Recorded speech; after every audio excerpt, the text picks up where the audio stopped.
Dear friends, sisters and brothers, all of you who are before me today and in 370 marches in every state in this country and on 6 continents. And those who will be communing with us at 1 p.m. and 1 at 1 in a silent minute for equality in offices, in kitchens, in factories, in prisons, all over the world. I thank each of you, and I especially want to thank the hardworking visionary organizers of this woman-led inclusive march, one of whom managed to give birth while she was organizing this march. Who else can say that? Thank you for understanding that sometimes we must put our bodies where our beliefs are. Sometimes pressing send is not enough. And this also unifies us with the many in this world who do not have computers or electricity or literacy, but do have the same hopes and the same dreams. I think that because I and my beloved co-chairs, the Golden Oldies, right? Harry Belafonte, Dolores Huerta, LaDonna Harris, all these great people, we may be the oldest marchers here today. So I've been thinking about the uses of a long life. And one of them is that you remember when things were worse. We remember the death of the future with Martin Luther King, with Jack Kennedy, with Bobby Kennedy, with Malcolm X. Without those deaths, for instance, Nixon would not have been elected, and there would not have been many of the wars we have had. Now, our great leaders like Barack Obama and Michelle Obama are still with us. And remember how much we feared they might not be, and how much threat there was, in fact, on their lives. And they are with us. And now, our honored Bernie Sanders is still with us. And not only with us, but he's focusing on economic justice and achieving free universal college education in my state of New York, right? And now Hillary Clinton is alive.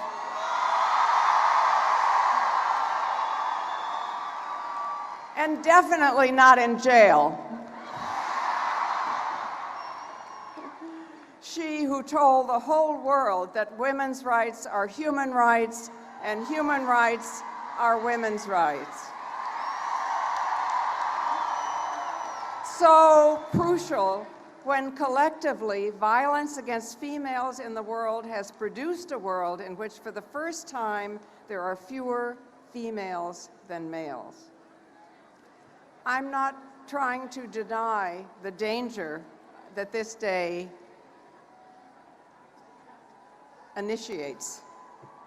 Trump and his handlers have found a fox for every chicken coop in Washington, and a Twitter finger must not become a trigger finger.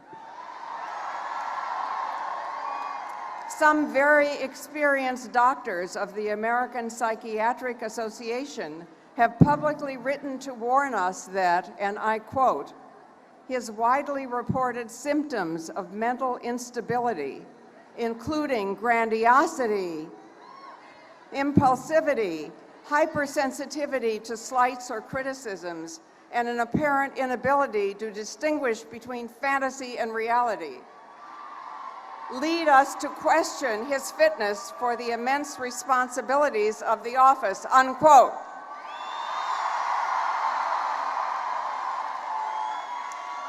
This was on full display in his inaugural address yesterday. Everything that happened before him was a disaster. And everything that he would do would be fantastic, the best ever, miracles, and all the superlatives. He also said he was with the people. Indeed, he was the people. To paraphrase a famous quote, I just want to say, I have met the people and you are not them.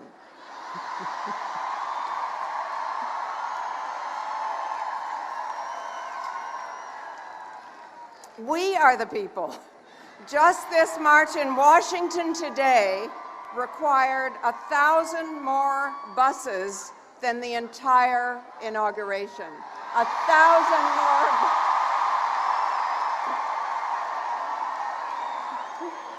And I was just talking with people from our many sister marches, including the one in Berlin, and they asked me to send a special message. We in Berlin know that walls don't work.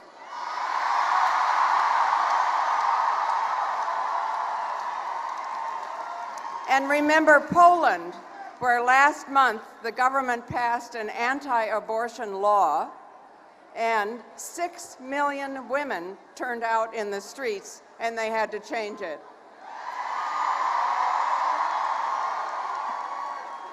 We are the people, we have people power, and we will use it. You try all the power that you tried to eliminate. For instance, you tried to eliminate the Congressional Ethics Committee. You had to reinstate it, right? Because of people power. Because this is the upside of the downside. This is an outpouring of energy and true democracy like I have never seen in my very long life. It is wide in age, it is deep in diversity, and remember, the Constitution does not begin with I, the President, it begins with we, the people.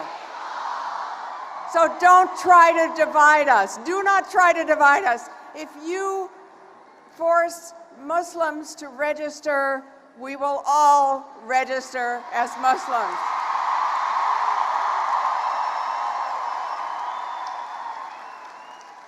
I know that there are women here from corporations and media and all kinds of places that make it kind of risky for you to say what you care about, what you feel, and what you support.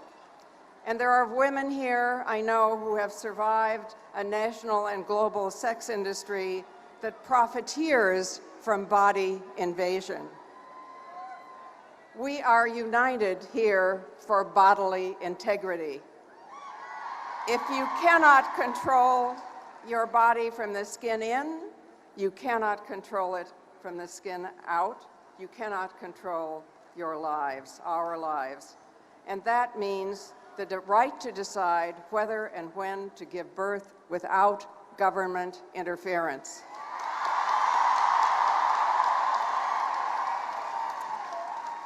We are here and around the world for a deep democracy that says we will not be quiet, we will not be controlled, we will work for a world in which all countries are connected. God may be in the details, but the goddess is in connections.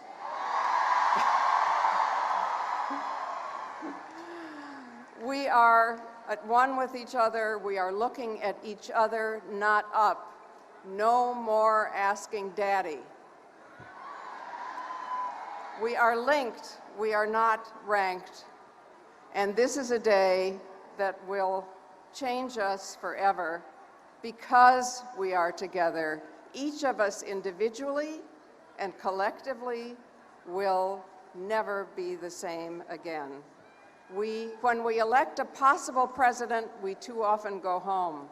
We've elected an impossible president. We're never going home. We're staying together, and we're taking over. I thank you from the bottom of my heart. Make sure you introduce yourselves to each other and decide what we're going to do tomorrow and tomorrow and tomorrow, and we're never turning back. Thank you.